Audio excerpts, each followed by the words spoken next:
নমস্কার বন্ধুরা, শিবানী কিচেনে আপনাদেরকে স্বাগত। আজকে আমি কলমি শাকের ভাজা করব। দেখুন তো কলমি শাকগুলো কি সুন্দর, কলমি শাক টাটকা টাটকা। আর কলমি শাকের বড়া করব। চলুন প্রথমে কলমি শাকগুলোকে কেটে নিই। এই দেখুন বন্ধুরা, কলমি শাকটাকে সিদ্ধ করতে বসিয়ে দিয়েছি, তাতে স্বাদ মতন লবণ দিয়ে দিয়েছি। এবার এটাকে আমি ঢাকা দিয়ে দেবো। এই দেখুন শাকটা সিদ্ধ হয়ে গেছে। এবার আমি শাকটাকে দু জায়গায় ঢালবো। প্রথমে আমি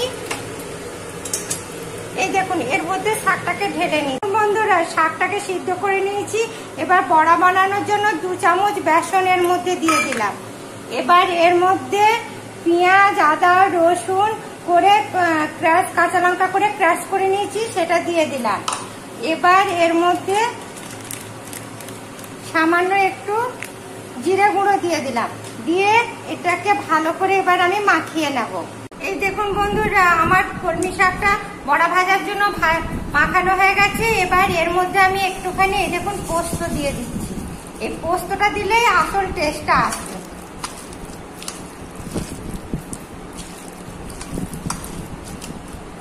এবার চলুন এটাকে আমি ভাজি বড়া আকারে।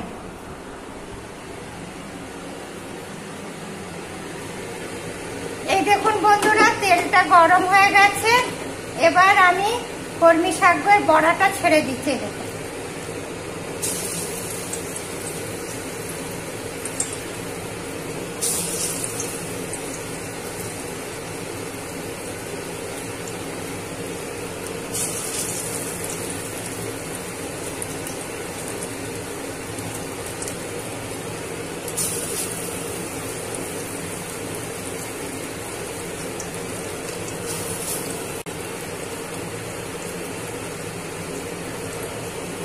দেখুন বন্ধুরা, কি দারুণ হয়েছে বড়াগুলো, দেখেছেন? কলমি শাকের বড়াটা এক পাশটা ভাজা হয়ে গেছে। এবার আর এক পাশটা আমি উল্টে দিচ্ছি। এই দেখুন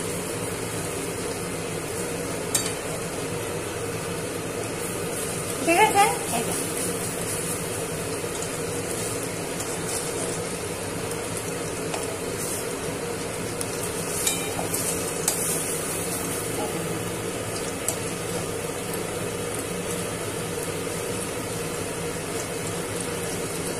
এই দেখুন এক পাশটা ভাজা হয়ে গেছে, আর এক পাশটা এই দেখুন উল্টে দিলাম। এটা খেতে বন্ধুরা দারুণ টেস্টি হয়।